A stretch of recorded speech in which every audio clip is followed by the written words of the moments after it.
Hello friends, जय हिंद, वंदे मातरम। Welcome back to our YouTube channel. Friends, आज मैं आपके साथ में एक बहुत ही ज्यादा गंभीर मुद्दे पर बात करूंगा। और जो मुद्दा है वो ये है कि बहुत सारे क्यूट यूट्यूबर्स हैं और वो ये सिद्ध करने का जो प्रयास है वो लगातार कर रहे हैं, क्योंकि उनकी रीच अभी है, इसीलिए वो ये सिद्ध भी करने का प्रयास कर रहे हैं।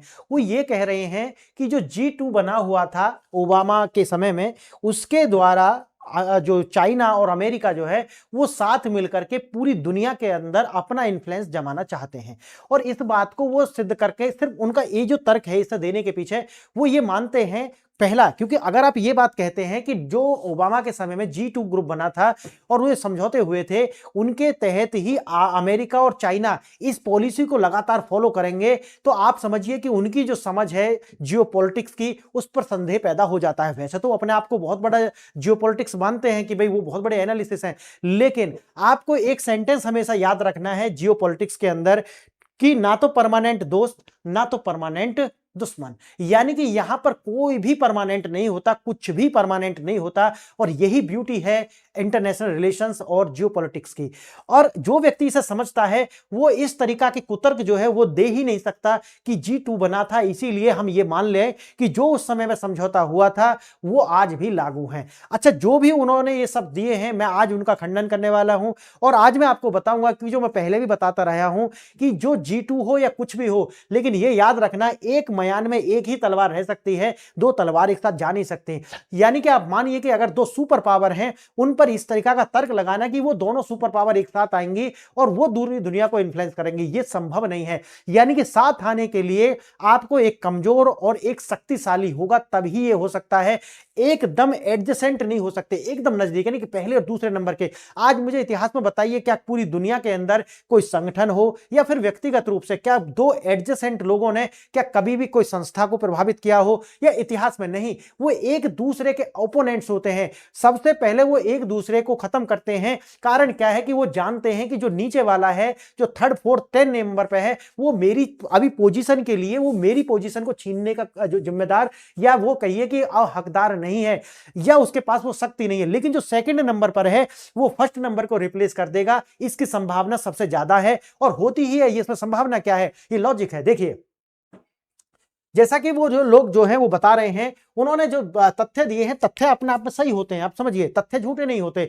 लेकिन उन तथ्यों के आधार पर जो एक कंक्लूजन निकाला जाता है, आप इसको जो है गलत कह सकते हैं। वो गलत है, और वो क्यों गलत है वो मैं आज आपको बताऊंगा। देखिए, उन्होंने जो बताया है, उन्होंने बताया है कि भाई जो G2 बना था उसके द्वारा, CIA के द्वारा, और जो MSS है, यानी MSS का मतलब है जो चाइना की अपनी जो मिनिस्ट्री है, उसके द्वारा एक समझौता हुआ था। जो अमेरिका के जो राष्ट्रपति बराक ओबामा थे, उनके समय में G2 ग्रुप बना था। यानी कि उसके अंदर दो ही देश थे, एक अमेरिका और एक चाइना। अब वो कहते हैं कि भाई इसके लिए जो ये समझौता हुआ कि हम मिलकर के जो है पूरी दुनिया को इन्फ्लुएंस करेंगे। अब वो कह रहे हैं कि जो दुनिया ये कह रही है कि पूरी दुनिया जो है ये कह रही है कि डोमिनेंस जो है वो चाइना और अमेरिका जो है आपस में जो दिख रहा है वो सिर्फ बाहर का दिखावा है, दिखावा नहीं है। आप समझिए, ये डोमिनेंस की लड़ाई है। ये आप लॉजिकली समझ सकते हैं, और आप पूरा इतिहास अगर आप देखते होंगे तब भी आप ये बिल्कुल कंक्लूजन निकाल सकते हैं।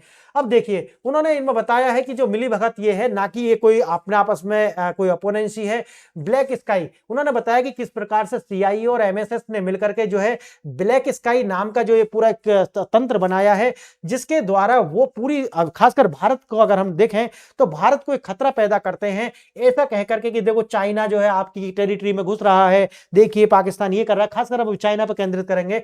तो चाइना क्यों? क्योंकि वो ऐसा मानते हैं कि ऐसा करने से भारत जो है उतना ना समझ है कि वो UAVs और जो मिसाइल टेक्नोलॉजी वो खरीदना शुरू कर देगा। ऐसा है क्या? आप सोचिए थोड़े दिमाग से। जो इंफॉर्मेशन इनके पास है या मेरे पास है, वो सरकार के पास नहीं है क्या? बिल्कुल होनी चाहिए, और होगी ही, हमसे ज्यादा होगी। हमारे पास तो या तो सेकेंडरी या टर्सरी सोर्स होते हैं इंफॉर्मेशन के, उनको तो प्राइमरी सोर्स है ना अपने आप में। अब देखिए, अब उन्होंने कहा कि जो ब्लैक स्काई है, ये सैटेलाइट जो है, इनके द्वारा जो है CIA के जो रिटायर्ड अधिकारी हैं और जो MMS है, इसके द्वारा मिलकर के ये सब तंत्र बनाया, और इसका फायदा जो है वो भारत को जो है गुमराह करने के लिए ये सब कर रहे हैं। देखो, ये तो सब चलता रहेगा कि भारत को जो है इस तरीका से कहते रहेंगे, CIA कहता रहेगा, डीप स्टेट ये करेगा, लेकिन भारत को क्या इसकी इंफॉर्मेशन नहीं होगी? बिल्कुल होगी। तो आप ये सब कुछ नहीं कह सकते। अब आता है मैन्युफैक्चर डर, यानी कि डर होता नहीं है। क्या डर? कि चाइना आपके जो है सीमा में आ रहा है, आपकी जमीन कब्जा रहा है, इस तरीका के ये तो देखो आते हैं, लेकिन भारत जानता है इसको, और भारत इस डर से यूएवीज या मिसाइल खरीदनी शुरू करेगा। क्या आप समझते हैं क्या इतना बेवकूफ है क्या इंडिया? नहीं है।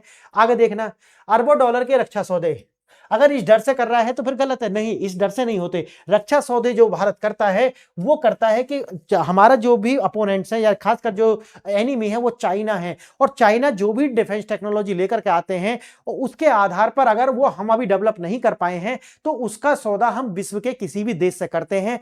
और अभी एक समझिए कि अभी जो है तात्कालिक रूप से हम उसे डेवलप नहीं कर पाए, लेकिन आप ये समझिए कि एक रिस्पॉन्ड करने के लिए या डिटेरेंस के लिए हम अपने पास वो रखते हैं। उदाहरण के लिए आप मीटियोर मिसाइल का समझिए कि जो मीटियोर मिसाइल है वो क्यों है, क्योंकि चाइना के पास जो उनका P-15 है उसको जो काउंटर करने के लिए हमने, लेकिन हमारे पास अब अस्त्र आ रहा है, अस्त्र तृतीय जब हम बना लेंगे, लेकिन हमारे पास उसका सौदा कब का, 2016 का। अस्त्र कब डेवलप हो रहे हैं अब। तो मैं जो आपको बताना चाह रहा हूं वो ये है कि ये जो अरबों डॉलर का जो सौदा है या इस तरह की जो बातें लोग कर रहे हैं ये बिल्कुल गलत है। उनके झांसे में ना आए। आप समझिए भारत जो खरीदता है वो तभी खरीदता है जब हमारे पास अपने एनिमी के लिए, वो अपोनेंट्स के लिए ना हो हमारे पास, और अभी हम उसे डेवलप नहीं कर पा रहे हो, तभी भारत जो है उसका सौदा किसी भी दुनिया के देश से करता है, चाहे वो अमेरिका हो, चाहे स्वीडन हो, चाहे फ्रांस हो, चाहे जर्मनी हो, कोई भी हो। याद रखना इस बात को। ऐसा नहीं है कि कोई भारत खरीदता जा रहा, नहीं, ऐसा नहीं खरीदते। या तो हम डेवलप कर रहे हैं या तो फिर अभी नहीं कर पा रहे हैं, तो अपना चाइना को बैलेंस करने के लिए हम दूसरे देशों से ये सब चीज खरीदते हैं। याद आ गया अब आपको, समझ रहा। आगे देखना, दूसरा है चीन के पोर्ट विस्तार नीति और आंतरिक मिलीभगत। अब आप ये समझिए कि जो चाइना है उसने खुद, आप जान के हैरान हो जाएंगे कि अमेरिकन मीडिया पर किस तरीका का जो इन्वेस्टमेंट है वो चाइना करता है। क्यों? क्योंकि अमेरिका की जो डेमोक्रेसी है और वहां का जो लिबरल सिस्टम है उसके अंदर चाइना की जो है पूरी पैठ बनी हुई है। समझिए इस बात को। क्यों? क्योंकि चाइना के अंदर तो ये सब कुछ संभव नहीं है अमेरिकन एजेंसियों के लिए, लेकिन अमेरिका के एजेंसियों के अंदर ये जो अरबों डॉलर जो पेश करके चाइना जो है अपनी एजेंसी बैठा करके रखता है। और बात वही आती है कि चाइना जो है वो अलग तरीका का एक पॉलिटिकल सिस्टम है।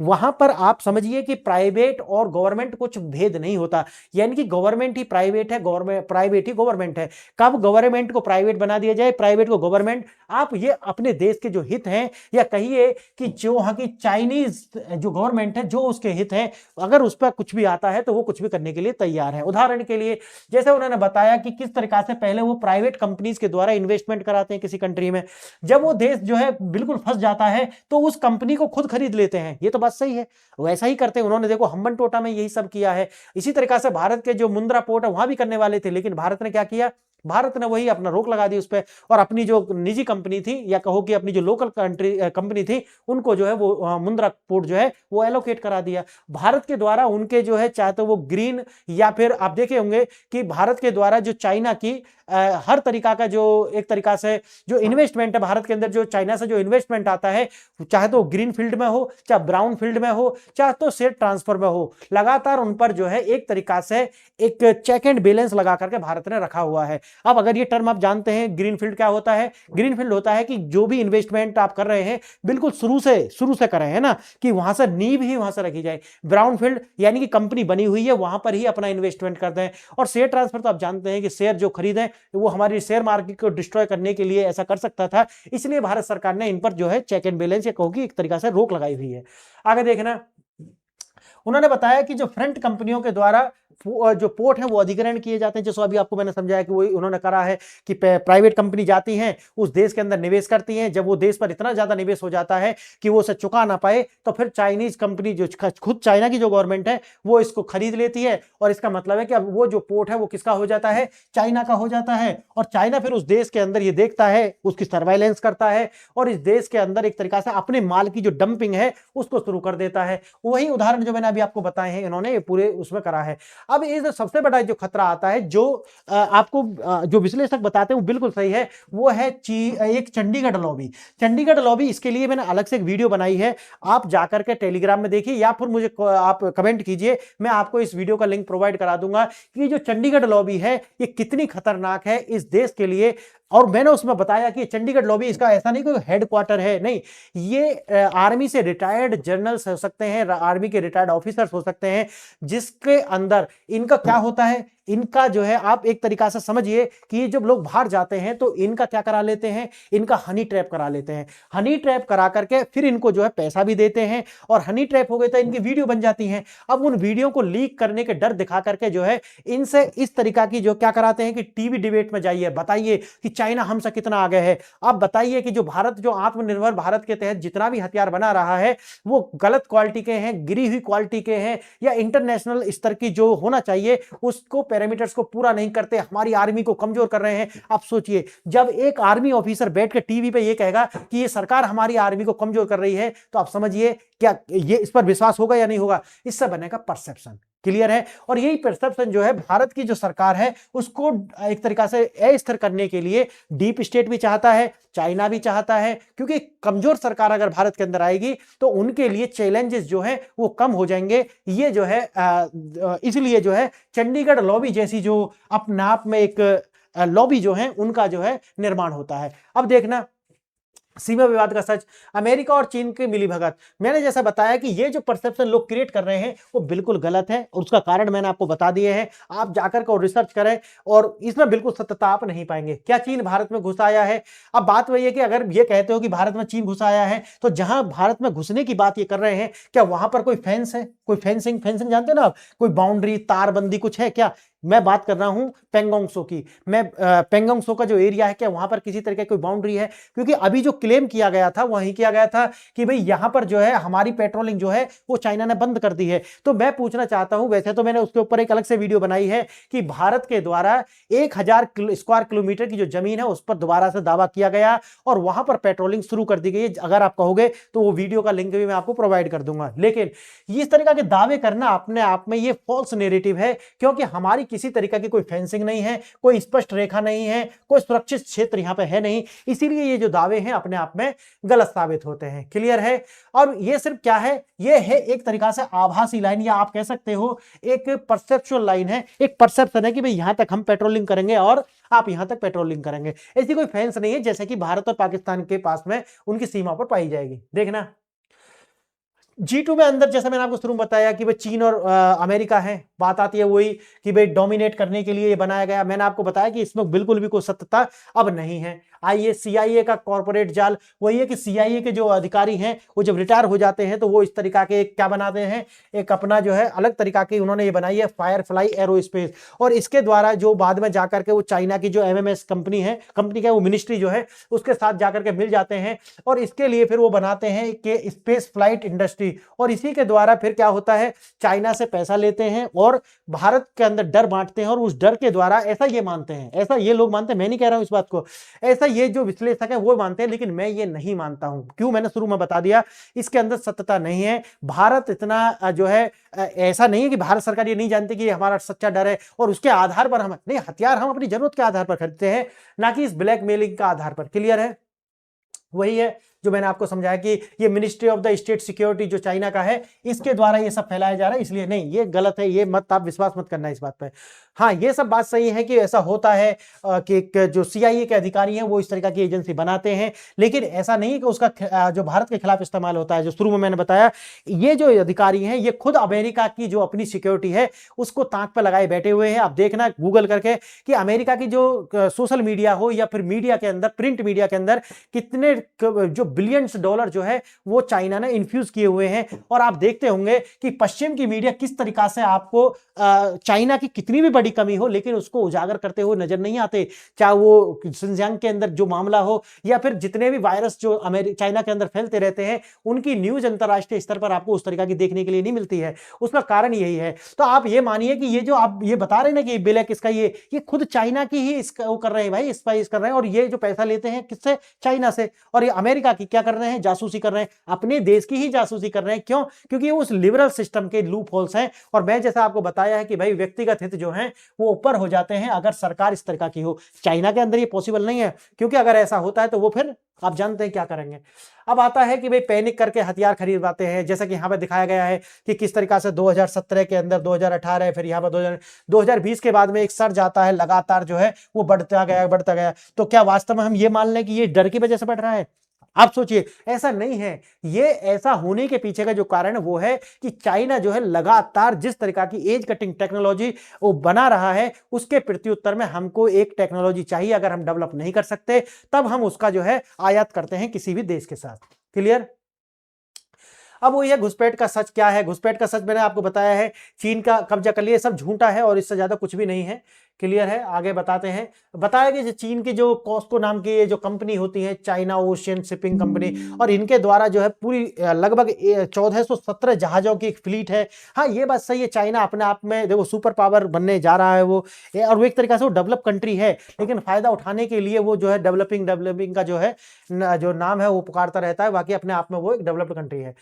वही है प्राइवेट एंट्री, जो शुरू में मैंने बताया कि प्राइवेट बन करके जाएंगे, फिर बाद में जो है जाकर के सरकार उसका अधिग्रहण कर लेगी और फिर उस देश पर अपनी जो है सर्वाइलेंस ठोकना शुरू करेगी। इसी जो है जैसे उनका BRI प्रोजेक्ट आप जानते होंगे, बेल्ट एंड रोड इनिशिएटिव, जो है वो इसी का पार्ट है कि प्राइवेट कंपनी जाकर के वहां पैसा इन्फ्यूज करती है और फिर उसके बाद में जब वो देश फंस जाता है तो जाकर के फिर चाइना जो है एक गवर्नमेंट एंटिटी बना देता है उसको, और चाइना उसका सर्वेलेंस शुरू कर देता है। इसी के द्वारा ही तो आप जानते होंगे पाकिस्तान को इन्होंने अपना एक प्रॉक्सी बनाया हुआ है इसी सिस्टम के तहत। भारत के अंदर जो मुंद्रा पोर्ट था, जैसे मैंने आपको बताया, वो चाइनीज कंपनी को जो हराया गया था इसीलिए ताकि वो हम्बन टोटा जिस तरीका से उन्होंने इसकी पैरवी की और वहां पर किस तरीका से श्रीलंका के अंदर इन्होंने जो है वहां की सरकार चेंज कराई और एक तरीका से अपना जो है वर्चस्व वहां पर स्थापित किया। इकोसिस्टम जैसे मैंने बताया कार्टेल काम करता है, मीडिया पत्रकार ये सब कुछ वो तो उसके लिए है ना। फिर मैंने आपको जो बताया कि अमेरिका के अंदर ही ये सारा कुछ कार्य चल रहा है। भारत को तो क्या है, भारत के अंदर है। आप भारत के अंदर भी गूगल करके देखना कि चाइना कितना मिलियंस डॉलर जो है इन्फ्यूज भी करता है, और इनको बुला करके यहाँ के जो सोशल मीडिया पर बैठे हुए जितने भी चाटुकार हैं इनको बुला करके संघाई के अंदर इनको एक राजा वाली फील देता है। गूगल करके पढ़ लेना, भारत के अंदर आप द हिंदू जैसे न्यूज़पेपर है उन पर तो आरोप लगते ही रहते हैं, और वैसे आइडियोलॉजी के हिसाब से जो है उन पर आरोप बनते भी हैं। देखना 45 मिनट के भाषण में 34 बार चीन चीन का नाम लेने वाले हमारे लाल किताब वो जाते हैं वैलिडेशन लेने, चाइना नहीं जाते, कहां जाते हैं? अमेरिका। अमेरिका वहां जाकर के जर्मनी, वहां जाकर के बात कहते हैं अपनी, लेकिन वो चाइना नहीं जाते। यह है उनके अपना जो डबल स्टैंडर्ड है, उन्हीं को ये दिखाता है। चंडीगढ़ लॉबी मैंने जैसा आपको बताया, इसके ऊपर अलग से वीडियो बनी है। रास्ता वही है कि हमको जो है किसी का जो अंधा अनुकरण नहीं करना है। हमारे अरवेज में बताया कि भाई ये तो भारत की जो सरकार है उसके पास हमसे ज्यादा डेटा है, इसीलिए ये सब जो है ये बच्चों वाला खेल है। इस तरीका का मैं तो उनसे भी कहूंगा कि इस तरीका की जो न्यूज है वो ना फैलाएं, बल्कि जो मैंने आपको बताया है इस तरीका की न्यूज फॉलो करने के लिए आप मेरे चैनल को लाइक शेयर एंड सब्सक्राइब करें। आपने वीडियो यहां तक देखी इसके लिए बहुत बहुत धन्यवाद। अगर आपको कोई डाउट है तो आप मुझे कमेंट करके बताएं कि इसमें कितनी सत्यता है। अगर आप इसके एकदम जानकार हैं, विशेषज्ञ हैं, या आप बहुत ज्यादा नॉलेज आपके पास इस क्षेत्र में है तो बताइए। आज के लिए इतना ही। आपने वीडियो यहां तक देखी।